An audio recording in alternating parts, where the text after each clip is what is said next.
How to create sitemaps for blogger.com blog. Hey everybody, in today's tutorial, I'm going to show you guys how you can easily create a sitemap for your blogger.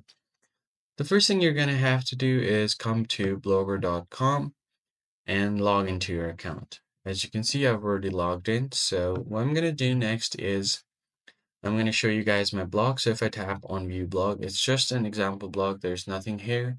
So on this blog, let's say if I want to create a sitemap for this particular blog, go to your blogger settings. So go to the settings.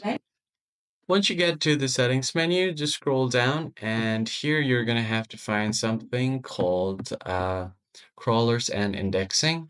And from here, you just need to make sure to disable this robots.txt.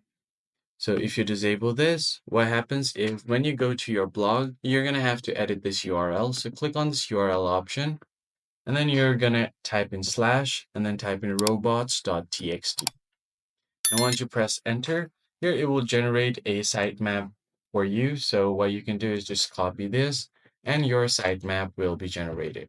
So that's pretty much it, guys. I hope this tutorial was helpful. I'll see you guys on the next one. Thanks for watching.